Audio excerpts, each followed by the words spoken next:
గతంలో కూడా ఇట్లాగే కొడంగల్లో ఓడిపోతే రాజకీయ సన్యాసం చేసి తప్పుకుంటా అన్నాం. 3 నెలల్లోనే మాట మార్చి మళ్ళీ పార్లమెంట్లో పోటీ చేసినాం. అట్లాగే హైదరాబాద్ జిహెచ్ఎంసీలో బీఆర్ఎస్ కనుక సొంతంగా గెలిస్తే నేను రాజకీయాలు సన్యాసం తీసుకుంటా అన్నాం.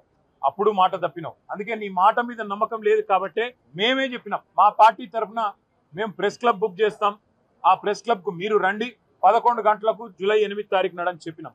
ఇక చెప్పినట్టుగానే కొడంగల్లో ఎక్కడో కాదు, ముఖ్యమంత్రి గారి సొంత నియోజకవర్గం కొడంగల్లో కూడా ఇంతవరకు రైతు బంధు పడని 670 మంది జాబితాతో సహా, రైతుల జాబితాతో సహా, వాళ్ళ పేర్లు, ఫోన్ నంబర్లు, వాళ్ళ ఇంటి అడ్రస్తో సహా మేము చర్చకు సిద్ధమై బయలుదేరిపోతా ఉన్నాం. అట్లాగే రాష్ట్ర వ్యాప్తంగా మరి జరగని రుణమాఫీ, పడని రైతు బంధు, అదేవిధంగా రాని బోనస్సు, రైతు శ్రేయస్సుకు సంబంధించి ప్రతి అంశం మీద విస్తారంగా చర్చించడానికి మా పార్టీ నాయకత్వం మొత్తం కూడా సిద్ధమై మొత్తం సమాచారంతో సహా, ప్రభుత్వ అధికారిక సమాచారంతో సహా మేము ఇవాళ ప్రెస్ క్లబ్కు బయలుదేరిపోతా ఉన్నాం. ముఖ్యమంత్రి గారు నిన్ననే బయలుదేరి ఢిల్లీ పోయినారంట. మేము అనుకున్నాం వస్తారేమో అనుకున్నాం, ఆయనే ముచ్చటపడి పిలిచిండు కదా వస్తారేమో అనుకున్నాం. రావడం లేదని నేను అనుకుంటా ఉన్నాను, ఎందుకంటే ఢిల్లీలో ఉన్నానని చెప్తున్నారు.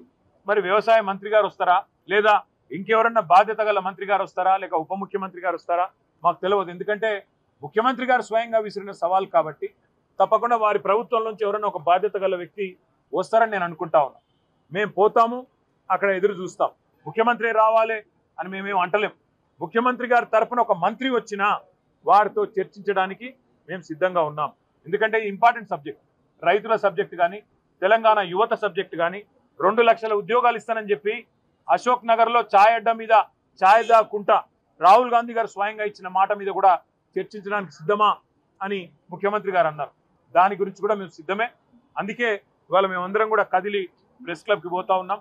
మరి ముఖ్యమంత్రి గారు మాట నిలుపుకొని తప్పకుండా హాజరు కావాలని, ఇవాళ హాజరు కాలేని పక్షంలో మరొక రోజు వారు ఏ స్థలం చెప్పినా, ఏ తేదీ చెప్పినా, ఏ రోజు చెప్పినా, ఏ డేటు ఏ టైం చెప్పినా తప్పకుండా మేము వస్తాము మా పార్టీ తరఫున మళ్ళొకసారి వారి సవాల్ను స్వీకరిస్తూ, వారికి విజ్ఞప్తి చేస్తూ, చర్చలో తప్పకుండా ఎవరైనా మంత్రి గారు వస్తే వారికి కూడా ముఖ్యమంత్రి గారికి చెప్పాలనుకున్న అన్ని విషయాలు, రాష్ట్రంలో రైతులకు జరుగుతున్న మోసాలు, రాష్ట్రంలో రైతులకు చేస్తున్న అన్యాయం మీద వివరించి చెప్పడానికి మేము సిద్ధంగా ఉన్నామని మళ్ళొకసారి తెలియజేస్తాం.